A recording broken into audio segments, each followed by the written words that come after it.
Abraham கூட இருந்தது போல உன்னோடு இருப்பேன். நீங்க இப்படி அலையில சொல்ற மாதிரி என்னால நீங்க அலையில சொல்ல முடியல. நான் ஆண்டவர் ரொம்ப போகக்கூடாது. என்ன ஆண்டவர் என்ன விரும்புகிற இடத்துக்கு போகக்கூடாதுன்றீங்களே, என்ன நியாயம் இது? சரி, நான் பெங்களூருக்கு போகிறேன், ஆனால் உடனே போக மாட்டேன். போய் முதல்ல ராஜஸ்தானில் ஒரு 3-4 வருஷம் ஊழியம் செய்துட்டு அப்புறமா நான் பெங்களூருக்கு போகிறேன் அப்படின்னு என்னை தேர்ச்சிக்கொண்டேன். இன்னும் பைபிள் சுருட்டு போட்டு இன்னும் 4 நாள் இருக்குது. அப்பொழுது ஒரு தீர்க்கதரிசி என்னை வந்து சந்தித்தார். 12 ஸ்டூடெண்ட்ஸ் பைபிள் ஸ்கூலில் படித்தோம். அதில் எல்லாரும் என்ன தான் கூப்பிட்டு, தம்பி உனக்கு ஒரு கர்த்தருடைய வார்த்தைகள் சொன்னாங்க, சொல்லுங்க ஐயா. குட்டி போட்டோம் தலைமையில் கவிச்சு ரொம்ப நேரம் அந்நிய பாஷை பேசியிருந்தார். கடைசியில் அவர் சொல்றாரு, என் மகனே, உன் விண்ணப்பத்தை கேட்டேன். நீ வட இந்தியாவில் போக எனக்கு சிஸ்டம் இல்லை, எழுந்து பெங்களூருக்கு போ. நான் ஆபிரகாம் கூட இருந்தது போல உன் கூட இருக்கிறேன்னு பேசினேன். எனக்கு ஒரே ஆச்சரியம். அதே வார்த்தையை தான் அந்த சின்ன சொன்னாரு. அவருக்கு இவருக்கு இடைவெளி 2 வார காலம். அவரை பற்றி இவருக்கு தெரியாது, இவரை பற்றி அவருக்கு தெரியாது. ஆனால் எல்லாரை பற்றி ஆண்டவருக்கு தெரியும். அல்லேலூயா. உடனே இதுக்கு நான் செய்தி கீழ்ப்படிந்து 1968ஆம் வருஷம் ஏப்ரல் மாதம் 30ஆம் தேதி பெங்களூர் பறந்து. அப்பொழுது 2 பேண்ட் 2 ஷர்ட்டோட பெங்களூர் பறந்து. நான் பிறந்து வந்தது கேஜிஎம். ஆனால் கடைசியில் ஹைஸ்கூல் முடிவு, காலேஜ் கூட கேஜிஎம் போச்சு. அதுக்கப்புறம் ஆண்டர் பெங்களூர் போனது. எங்கள் அண்ணன் மற்றவங்கெல்லாம் கொஞ்சம் சொந்தக்காரெல்லாம் பெங்களூரில் வாழ்ந்து வந்தாங்க. நான் அவரிடத்தில் போவதில்லை. ஏனென்றால் அவர் என்னை வீட்டை விட்டு துவச்சிட்டாங்க. யூசர்ஸை கேட்டு பைபிள் ஸ்கூல் போகிறவங்கன்னா யாரும் ஒத்துக்கல. நான் இன்ஜினியரிங் காலேஜ் கோயம்புத்தூரில் படிச்சிருக்கும் போது கரெக்டாக என்னை கூப்பிட்டார், என் ஊழியத்துக்கு வாங்க. நான் படிப்பெல்லாம் விட்டுட்டு போயிட்டேன். இதனால் என் குடும்பத்தார் மிக பாவம் அடைந்து எவ்வளோ செலவு பண்ணி எனக்கு அட்மிஷன்லாம் வாங்கி கொடுத்தோம். இப்படி உதவி தள்ளிட்டு போயிட்டான்னு சொல்லிட்டு எல்லாரும் என்னை வெறுத்தாங்க. பைபிள் ஸ்கூல் முடிச்சு கர்த்தர் சொல்ல மறுபடியும் நீ மேலே போ. அதனால தான் எனக்கு பிடிக்கல. இவங்கெல்லாம் என்னை இப்படி திட்டினாங்களே, அவங்க மத்தியில் நான் எப்படி போய் ஊழியம் சேர்ந்தேன். பெங்களூருக்கு வந்து ஊழியத்தை ஸ்டார்ட் பண்ணி ஆண்டோடைய ஊழியம் கொஞ்சம் கொஞ்சமாக வளர ஆரம்பித்தது. பெரிய பேய் பிசாசை துரத்த ஆரம்பித்தோம். அநேக வியாதிச குணமானார்கள். சபை வளர்ந்தது. ஆண்டவர் என்னையும் ஆசீர்வதித்தார். எனக்கு அருமையான ஒரு மனுவை கொடுத்திருக்கிறார். அருமையான பிள்ளைகள் 6 பிள்ளைகள். ஒரு இறந்து விட்டால் 5 பேர் இருக்கிறார்கள். அதில் 2 பேருக்கு திருமணம் ஆகிவிட்டது. இதுதான் என்னுடைய குடும்பம். அல்லேலூயா, அல்லேலூயா.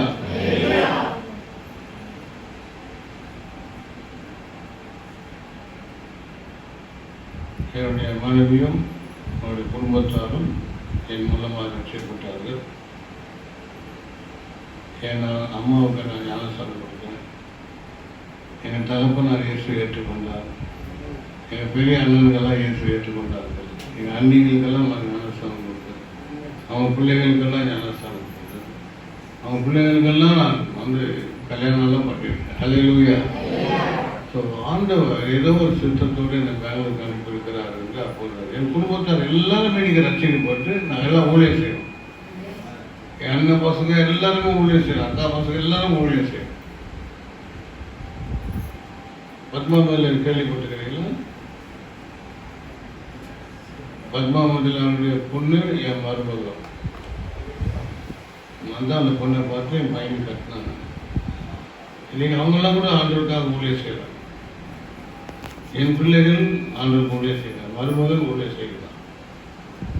மகள் ஊழியர் செய்கிறார். இன்னொரு மகள் மிஷனரியாக ஜெர்மனியில் வாசம் பண்ணுகிறார். அவருடைய கணவனும் பல தேசங்களிலே ஊழியர் செய்து வருகிறார்.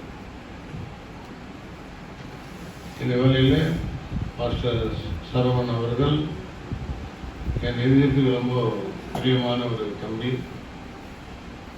ரொம்ப ஆனஸ்ட் அவர், ரொம்ப உத்தமர். அவரை அதிகமாக நான் பாராட்டுகிறேன். அவர் மூலமாக உங்களுடைய சபைக்கு வர கர்த்தர் கொடுத்த தருணத்துக்காக நான் கர்த்தரை ஸ்தோத்திரிக்கிறேன். நீங்களெல்லாம் எனக்காக ஜெபிக்கிறதுக்காக நன்றி சொல்லுகிறேன். ஆமென். எஸ்தரின் புஸ்தகம்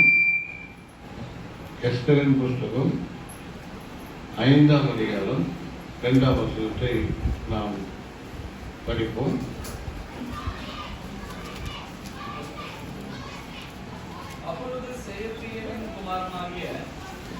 எஸ்தரின் புஸ்தகம் 5ஆம் அதிகாரம் 2ஆம் వచనం.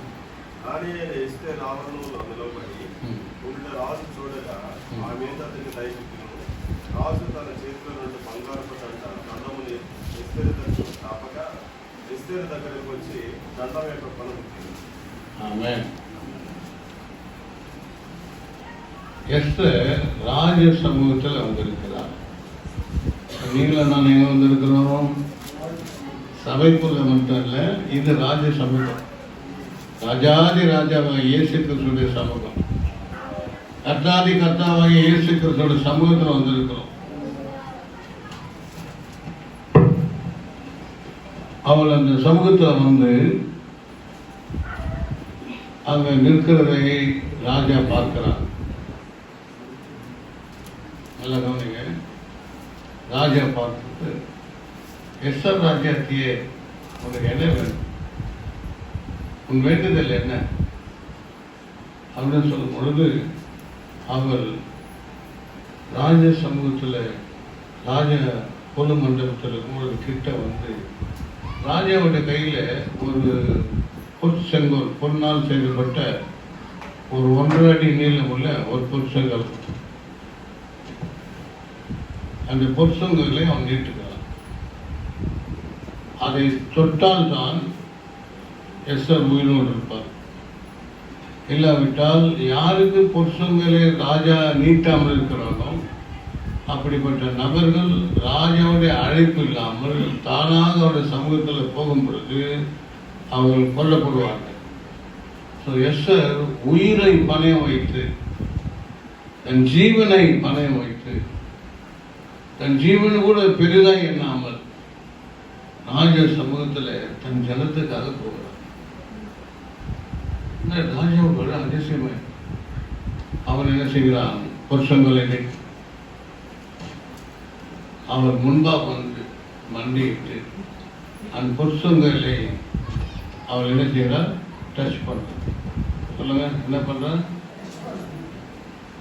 பொற்செங்கல், ராஜாவுடைய கையில் இருக்க பொற்செங்கலை நல்லா கவனிங்க. கை வாரு, கர்றாவன் பொற்செங்கலை நீட்டும் பொழுது அவன் அந்த பொற்செங்கலை அவளை தொடுகிறான். என்ன பொண்ணு சொல்ல அப்படின்ட்டா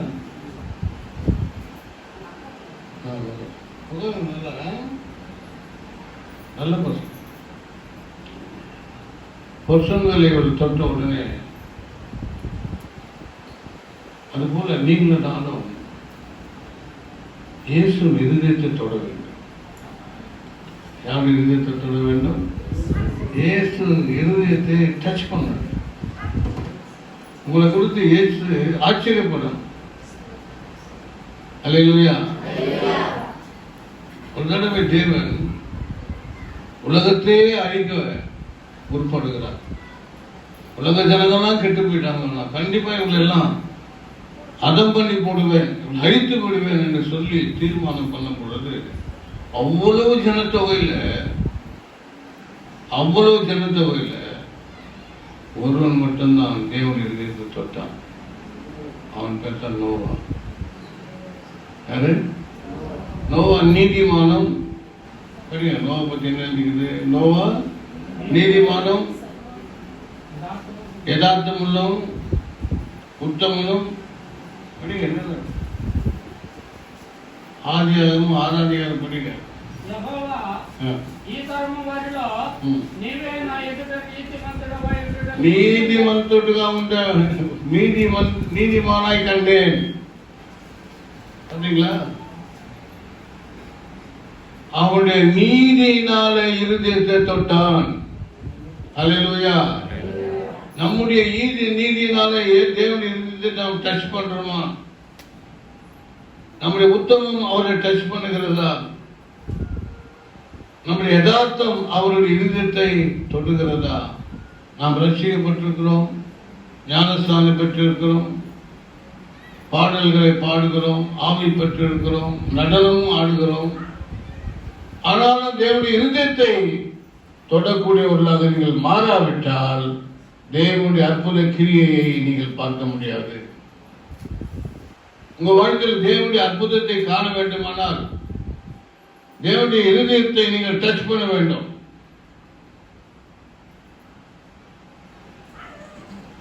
தேவனுடைய இருதயத்தை நோவா தேவனுடைய இருதயத்தை டச் பண்ணான். தமிழ் ஒருத்தர் பண்ணீங்க. நோவா நீதிமான்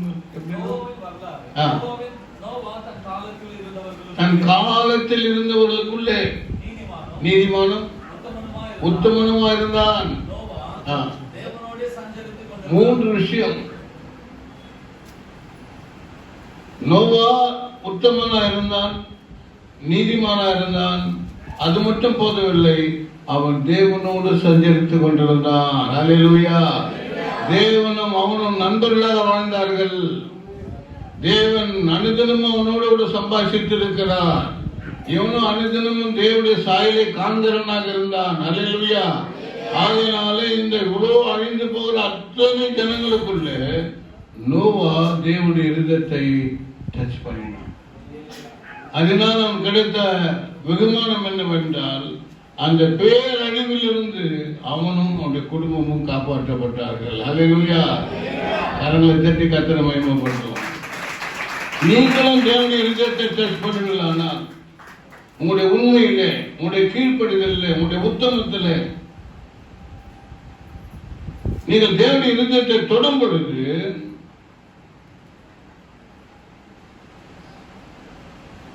நீங்களும் ஒரு குடும்பங்கள் கூட அநேக அழிவிலிருந்து காப்பாற்றப்படுவீர்கள். அல்லேலூயா.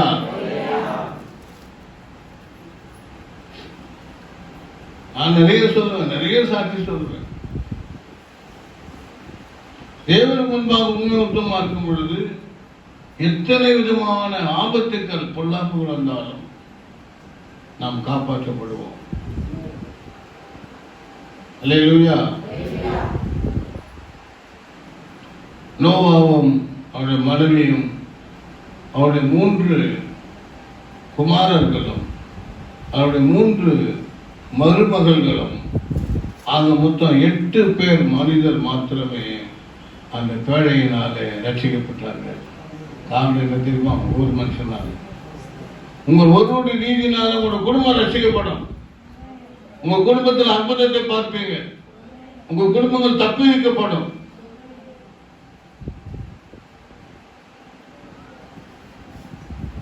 நான் அநேக ஆபத்திலிருந்து நான் காப்பாற்றப்பட்டிருக்கிறேன். 1982 மே மாதம் 2ஆம் தேதி நான் பிரயாணம் போகும்பொழுது நான் போகிற பஸ் பெரிய விபத்துக்குள்ளாங்க. பாம்பே போய் கொண்டிருக்கிறேன். அப்பொழுது ஒரு சத்தம் எனக்கு உட்கார்ந்து இருக்கிற பஸ் ஸ்டாண்டில் ஒரு சத்தம் என்னோட பேசுது. என்ன சொல்லுது என்றால், நீ போகிற இந்த பஸ் ஆக்சிடென்ட் ஆக போகுது. இப்படி கேள்விப்பட்டு யாரால டிராவல் பண்ண முடியுமா? முடியாது. அன்னைக்கு பார்த்து பஸ் லேட்டு. 10:30 மணிக்கு போக வேண்டிய பஸ் மே மாதம் 5ஆம் தேதி 2ஆம் ஞாயிற்றுக்கிழமை 6ஆம் தேதி முடிச்சுட்டு நான் பாம்பே போவேன். இப்படி ஒரு சத்தம் கேட்குற. சரி, இன்னைக்கு நம்ம தூங்கக்கூடாது, பஸ்ல முடிச்சுருக்கலாம், என்னத்தான் ஆகுது பார்க்கலாம். அப்படியே இருந்த கட்டில் போயிட்டேன். கரெக்டாக 1:35 மணி ஆயிருக்குது. நான் கடைசியாக கட்டணத்தில் பார்த்தா 1:35 ராத்திரி. கொஞ்ச நேரம் டமான ஒரு பெரிய சத்தம். நான் ட்ராவல் பண்ணுற பஸ்ஸு ரோட்டு ஓரமாக நிறுத்திருக்கிற மாம்பழ லாரியில் அப்படியே போய் அடிச்சிட்டோம். அதில் லாரியுடைய பின்பகுதி முழுசும் லாரிக்குள்ள பஸ்ஸுக்குள்ளே வந்துடுச்சு. அந்த ஸ்பாட் 8 பேர் செத்துட்டாங்க. நான் சீட் நம்பர் 7 ஜன்னல் வரும், என் பக்கத்தில் சீட் நம்பர் 8 என் பக்கத்தில் இருக்கும். அங்கே பார்த்தா 4 இல்லை. ஆள் எங்கே காணும்னு பார்த்தா அவன் உட்காந்த சீட்டு உடைந்து பஸ்ஸுக்கு அடியில் போயிட்டு இருக்கு. அப்படி காலை விட்டா கால் உள்ள போகுது. எல்லாம் அழுகுறாங்க. ஒருத்தரும் அழுகுறாங்க. மாதாவே மாதாவேன்னு ஒருத்தர் அழுகுறான். வெங்கடேஸ்வரமா வெங்கடேஸ்வரன் தான் அழுகுறான். தேவடா தேவடான்னு ஒருத்தர் அழுகுறாங்க. எனக்கு ஒன்றும் புரியல, என்ன ஆகுது. கொஞ்சம் நேரம் பொறுத்து தான் புரியுது. பார்த்தா பஸ்ஸு மாம்பழ லாரியை அடிச்சு அடியில் இப்படி இருக்கிற பஸ்ஸு இப்படி ஆகிட்டு எல்லா ஜன்னலும் உடஞ்சி சுக்குன்னு கையை வைக்க முடியாது, எல்லாம் கண்ணாடி. அது அதிசயம் என்னன்னா, நான் உட்காந்துருக்க ஜன்னல் மட்டும் உடையல. நான் உட்காந்துருக்க ஜன்னல் மட்டும் உடையல, மற்ற எல்லாம் உடையல. அதை கஷ்டப்பட்டு நீக்கி அந்த இடத்துல என் சில்பர் கூட தேட முடியல, எதுன்னு தெரியல. வெறும் காலோட கீழே குடிச்சா எல்லாம் மாம்பழம் பிசு பிசு பிசுன்னு என் காலில் ஒட்டுது. நானும் ஒரு 2-3 பேரை காப்பாற்றி அங்கேருந்து சித்திரதுர்கா போய் அங்கேருந்து தாவணகரை போய் முட்டி உங்களில் காலையில் 4 மணிக்கு போக வேண்டியது. நான் 11 மணிக்கு போய் சார் 12 மணிக்கு அங்கே ஜென்ரல் ட்ராவல்ஸ் போனேன். ஜென்ரல் ட்ராவல்ஸ் பெங்களூர் பஸ் வந்துச்சா, இன்னும் வரல சார். அப்போல்லாம் செல்ஃபோன் கிடையாது. அதனால் வராது. இந்த மாதிரி ஆக்சிடென்ட் ஆகிடுச்சு. நான் ஒரு பேசஞ்சரு, நான் ஒரு 2 பேரை காப்பாற்றி ஹாஸ்பிட்டல் அட்மிட் பண்ணிட்டு வரேன். நான் அட்மிட் பண்ணது ஒரு டாக்டரு, நான் அட்மிட் பண்ணது ஒரு டாக்டரு, ஒரு வயசானவர். எனக்கு ஒரு கீரல் கூட கிடையாது, ஒரு கீரல் கூட கிடையாது. நான் ரொம்ப ஆச்சரியப்பட்டேன். கர்த்தாவே அழுதேன். அந்த ஒரு என் பக்கத்தில் இருக்கிற ஆள் இறந்து பஸ்ஸுக்கு அடியில் போயிட்டு என் மேல் வைத்த அன்பு எத்தனை பெரிய. நான் ஆண்டோட துடித்து அழுதேன், சோத்தனை. எத்தனையோ ஆபத்துகள். ஒரு முறை அமெரிக்காவில் பிரயாணம் பண்ணும்போது ஏர்போர்ட்டில் உட்காந்துக்கிறேன். சாத்தான வந்து பேசுகிறேன், இந்த பிரயாணத்தில் ஒன்று சாவடிச்சுக்கிறாங்க. அப்படியா, பார்க்கலாம், ட்ரை பண்ண போப்பாங்க, பார்க்கலாம். இங்கிலாந்து ஊழியத்தெல்லாம் முடிச்சுட்டு வேனில் போயிருக்கிறோம். நான் போயிருக்கிற வேன் அப்படியே பற்றி எரிஞ்சிடுச்சு. ஒவ்வொரு பற்றி ஃபுல்லாக இருந்துச்சு. என் வேனில் கிட்டத்தட்ட 9 பேர் இருக்கிறோம். 13 சூட்கேஸ் இருக்குது. கடமாட்டம் எல்லாம் லேடிஸ் எல்லாம் இறக்கி விட்டுட்டு நான் அந்த வேனில் இருக்கிற எல்லா சூட்கேஸும் எடுத்து முடிவு வரைக்கும் டீ உள்ளே வரலை பாருங்க, வெளியே இருந்திருக்கு. போலீஸெல்லாம் வந்துட்டு என்ன போகாதாங்க, லக்கேஜ் போனால் போகுது. இல்லை லக்கேஜ் கண்டிப்பாக முடிஞ்சு போயிட்டு இருப்போம். உயிரை பணி வச்சு எல்லாம் காப்பாது கொண்டாந்து. அப்புறம் பார்த்துருக்கும் போது சுமார் 12 நிமிஷத்துக்குள்ள வேனை கம்ப்ளீட்டாக எரிஞ்சு எலும்புக்கூடு மாதிரி ஆயிடுச்சு. அங்கேதான் நான் வாஷிங்டன் டிசிக்கு போனேன், அமெரிக்கா தலைநகரம் வாஷிங்டன். அங்கே போனால் அங்கே ஒரு விசுவாசி ஒரு புது வேன் வாங்கியிருக்கிறார். அவர் வாங்கி வச்சுட்டு ஒரு மாசமா காத்துங்கிறார். பாஸ்டர் தான் ஃபஸ்ட்டு வந்து அதில் உட்காரணும், அவர் உட்காந்துட்டு தான் நான் அந்த வண்டியை ஓட்டுவேன்னு பிரதேசம் பண்ணி நான் அவங்க வீட்டுக்கு போனேன். அவர் வந்து அது ஏர்போர்ட்டுக்கு அது பைக்கில் பஸ் ஸ்டாண்டுக்கு வந்தார். நியூயார்க்லேருந்து நியூயார்க்கில் இறங்கி நான் வாஷிங்டன் டிசிக்கு பஸ்ஸில் போயிட்டேன். பஸ் ஸ்டாண்டுக்கு வந்தார், என்னை ஏற்றின்னு அவர் வீட்டுக்கு போனார். என்ன வண்டியில் புகை வந்து போனேன். வெளியில் பார்த்தேன் புது வண்டியை வராது. இன்னும் சைடில் நிறுத்துங்க. அவர் சைடில் நிறுத்துறதுக்கு